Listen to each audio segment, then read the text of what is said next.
David Axelrod is a CNN commentator and host of the podcast The Axe Files, now a regularly featured show on CNN. He was senior advisor to President Barack Obama and chief strategist for the 2008 and 2012 Obama campaigns. The opinions expressed in this commentary are his. I wept the night the Affordable Care Act passed. Through my closed office door in the White House, I could hear President Obama and my colleagues cheer as the final tally came in from the House of Representatives that, at long last, would send the ACA to his desk. But I wasn't there.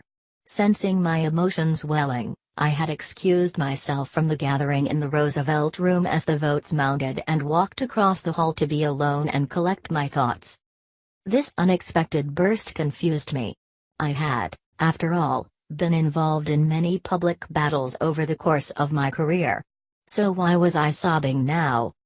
Proud as I was, I knew it wasn't because of the prodigious political accomplishment the president had just achieved, some over-the-top elation because my boss had notched a historic victory. It was much more personal. My thoughts were focused on my own experience in the healthcare system, as the father of a child with a chronic illness. When my daughter, Lauren, was 7 months old, my wife found her gray and limp in her crib. Susan, at first, thought our beautiful little baby had died. But soon, Lauren stirred. One arm shot into the air and stiffened, her eyes rolled back in her head and she began frothing at the mouth. Lauren had epilepsy. This seizure was one of thousands she would experience over the next 18 years. She lived through more than a dozen hospitalizations, brutal field treatments and brain surgery before we were able to find a combination of drugs to stop them. I was a young reporter at the Chicago Tribune when Lauren got sick and we had insurance through my job. But that insurance didn't cover Lauren's very expensive medications and, since she now had a pre-existing condition, we couldn't shift to a policy that would. Our out-of-pocket expenses ran as much as $1,000 a month. My salary at the time was around $40,000 a year. All those memories came rushing back the night the ACA passed, all the pain and financial worry we had felt as young parents, struggling to keep our baby alive. I cried because I knew that because of the law that had passed that evening, many other families would not have to face the same ordeal. Once I collected myself, I found the president to thank him on their behalf. He simply put his hand on my shoulder and said, "That's why we do the work." Since that time, I have encountered so many Americans who have been helped by this law who felt moved to give their testimony. There was the young, hairless man in a baseball cap who stopped me on the street in Chicago. He obtained insurance as a result of the ACA and shortly after, was diagnosed with non-Hodgkin lymphoma, a potentially deadly form of cancer. "I wouldn't have gone for a checkup without insurance," he said, his own eyes brimming with tears. "And I couldn't have covered the treatment." I recalled that encounter recently at a conference at which I was speaking. After the talk, a young couple chased me down in the parking lot. "That's my story," the young woman said with tears of her own. "I had cancer and without the ACA we would be bankrupt, or I would be dead. Maybe both." Wherever I go in the country, I encounter such stories. Some from patients themselves, often from grateful relatives and friends of those who have benefited from the ACA. I can't remember anyone stopping me to share the horror stories President Trump and the relentless proponents of repeal and replace invoke, though I know there are some who had bare bones policies and now are paying more for more coverage than they say they need. I didn't know what I needed until I needed it. Without question, the law can be improved.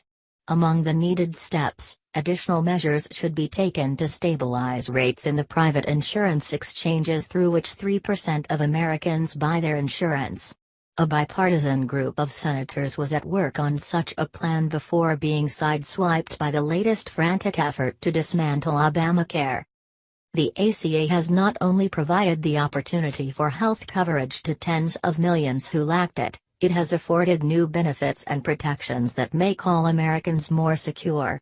It has promoted preventive care and innovations in the delivery of care that have strengthened our entire healthcare system.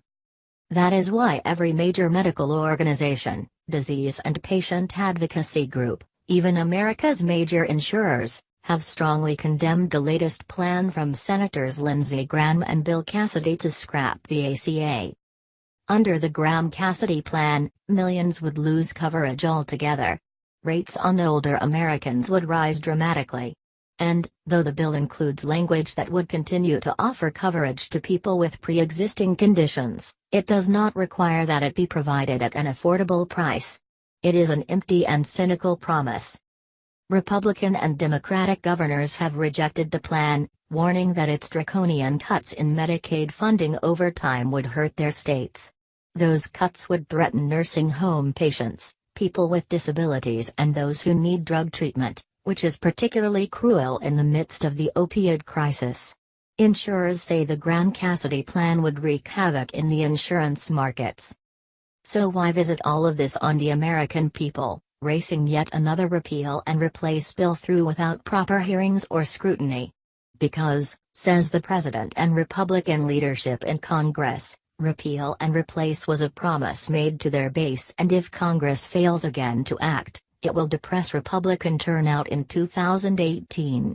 This isn't about the health of Americans. It's about the health of the party. I remember accompanying President Obama to a closed Democratic Senate caucus, where he made a passionate case for the ACA. He didn't make a political argument. He knew he was asking the members to cast a risky vote that could, and would, cost some of them their jobs. Instead, he asked them for their votes because the ACA would improve the lives of many Americans. Remember why it was we all ran for public office in the first place, the school board, or city council or legislature? He asked, speaking without a note in front of him. We did it because we wanted to make a positive difference in the lives of our communities and of people. That's why we got into this work. Now we have a chance to do something really meaningful, something folks in this town have been talking about since Roosevelt, both Roosevelts, but have never gotten done. This is our moment.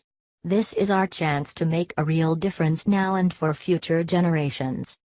What a contrast with what we are watching today, a destructive bill, race through the Senate without proper reflection or scrutiny in order to meet a September 30th deadline after which the rules would compel a bipartisan answer on this life and death issue. I wonder what case President Trump, Vice President Pence and Mitch McConnell are making behind closed doors today. Are they arguing that this law will somehow improve the lives of the millions of Americans who will lose coverage? Or are they warning their comrades of retribution from an angry base if they don't pay off on their mantra of repeal and replace? I will weep again if this retrograde and reprehensible bill becomes law. I won't weep because of some perceived blow to the Obama legacy, any more than I cried because of the political achievements 7 years ago. I'll cry for the sick and vulnerable and for all the families who will needlessly be exposed to the awful trials mine has known.